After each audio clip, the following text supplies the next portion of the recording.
Hello guys, எல்லோரும் எப்படி இருக்கீங்க? நல்லா இருக்கீங்களா? ரொம்ப நாளாச்சு விலாக் பண்ணி.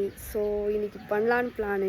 இன்றைக்கி என்ன விலாக்னு பார்த்தீங்கன்னா, நம்ம வீட்டில் ஃபர்ஸ்ட் டைம், இது வரைக்கும் இத்தனை வருஷம் ஆச்சு நான் பார்த்ததே இல்லை. இப்போ தான் ஃபஸ்ட் டைம் எங்கள் வீட்டில் வந்து எறா வாங்கி சமைக்க போகிறாங்க. இங்கே தான் வந்து எறா க்ளீன் பண்ணிகிட்ருக்காங்க. இதுக்கு ரெண்டு பேர் க்ளீன் பண்ணிகிட்ருக்காங்க.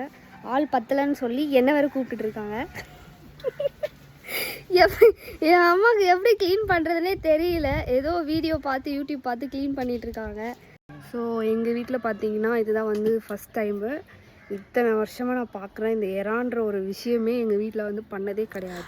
அதுக்காக நீங்கள் எறாவே இது வரைக்கும் சாப்பிட்டது இல்லையா அப்படின்னு நீங்கள் கேட்டிங்கன்னா, கண்டிப்பாக அப்படிலாம் கிடையாது. நாங்கள் சாப்பிட்ருக்கோம்.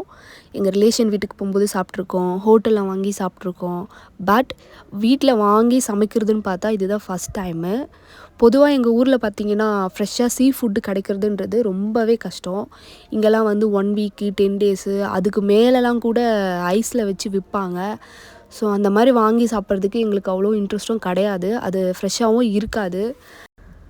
ஆனால் இங்கே பார்த்திங்கன்னா ஏரி, ஆறு, குட்டை அந்த மாதிரி இருந்து கொண்டு வர ஃபிஷ்ஷெல்லாம் வந்து ரொம்பவே ஃப்ரெஷ்ஷாக இருக்கும். மேக்ஸிமம் அதுதான் நாங்கள் வாங்கி சாப்பிட்டுட்ருக்கோம் இங்கே. பட்டு சீ ஃபுட்டில் எறான்றது இதுதான் ஃபஸ்ட் டைம் வாங்கி சமைக்கிறோம். இப்போ தாங்க முடிஞ்சுது. என் அம்மா மூஞ்சில் சிரிப்பாருங்க, மூஞ்சி ஒன்றையும் சமைச்சு பார்த்துட்டு எப்படி இருக்குன்னு சொல்கிறேன். ஃபஸ்ட் டைம் சமைக்க போகிறோம் எறா. ஸோ எப்படி இருக்குன்னு பார்க்கலாம். அம்மா செஞ்ச குழம்பு எப்படி இருக்கு? சூப்பராக இருக்கு. காட்டு தட்டில் இருக்குது, காட்டு. எறா குழம்பு